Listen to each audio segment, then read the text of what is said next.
జేసోకే బ్రాడర్స్ మొత్తం మీద అయితే కాటన్ సీడ్స్ అయితే కొంచెం లేట్ అయింది, బట్ నిన్నైతే పెట్టినాం. అండ్ కాటన్ సీడ్స్ పెట్టాం 48 hours లోపల అయితే పెండి మెథలిన్ స్ప్రే చేయాలి. పెండి మెథలిన్ ఎందుకు స్ప్రే చేయాలి అంటే, ఈ పెండి మెథలిన్ స్ప్రే చేసుడుతోటి 1 month అంటే 30 days వరకు కొత్తగా గడ్డి మొలవకుండా కంట్రోల్ చేస్తుంది. దానికోసం ఖచ్చితంగా పెండి మెథలిన్ కొట్టాలి అంటారు. సో ఈసారి మరింత బెస్ట్ రిజల్ట్స్ కోసం అయితే దేన్ని కూడా స్కిప్ చేయకుండా షెడ్యూల్ వైజ్ ప్రతి ఒక్కటి స్ప్రే అండ్ అడుగు మందు ఎవ్రీథింగ్ షెడ్యూల్ ప్రకారం ఫాలో కావాలి అనుకుంటున్నాం. అందుకోసమే నిన్న పెట్టినాం. అండ్ అండర్ 48 hours కాదు, జస్ట్ 24 hours పెండి మెథిలిన్ అయితే స్ప్రే చేస్తున్నాం. అండ్ మనది బ్రాండెడ్ అండ్ బెస్ట్ మందులు అయితే తిరుమల ఫెర్టిలైజర్స్ నుంచే తీసుకుంటాం. అండ్ ఒక 1 month తర్వాత మళ్ళీ తిరుమల ఫెర్టిలైజర్స్ నుంచి ఫీల్డ్ విజిట్ అయితే డాక్టర్ జి సంజీవ్ కుమార్ అయితే విజిట్ చేస్తాడు. అండ్ మనం ఫీల్డ్ ఏదైనా కూడా ప్రొఫెషనల్స్నే కన్సల్ట్ అవుతాం, ప్రొఫెషనల్స్ తోటే పని చేపిస్తాం. కాబట్టి మనం బైక్స్ అంటే డాక్టర్ రమకాత్, అండ్ ఫార్మింగ్లో మందులు అంటే మా డాక్టర్ సంజీవ్ కుమార్. సో మనదంతా ప్రొఫెషనల్గా ఉంటారు.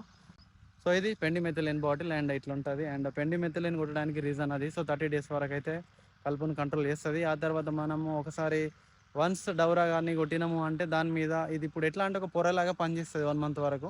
ఆ పొర అనేది వెళ్ళిపోతుంది. సో 1 month తర్వాత మళ్ళీ మనం ఆల్రౌండర్ అనేది ఇంకా నెక్స్ట్ ఏముంటుంది అనేది మళ్ళీ నెక్స్ట్ వీడియోస్లో చెప్తా. అండ్ సో మొత్తం మీద స్ప్రేయింగ్ అయితే నడుస్తున్నది, నా వెనకాల చూడవచ్చు.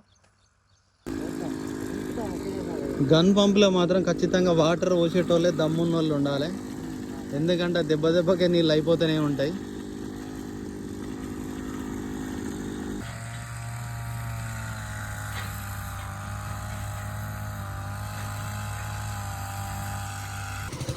నా చేనులో కంప్లీట్ అయింది మందు కొట్టడం. ఇప్పుడు నెక్స్ట్ మా అమ్మ వాళ్ళ చేనులో కొడితే కంప్లీట్.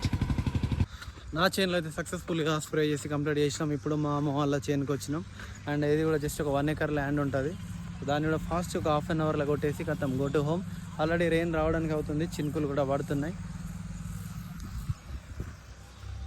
అండ్ జెట్ స్పీడ్లో స్ప్రే అయితే చేస్తున్నాడు పున్నం మామ.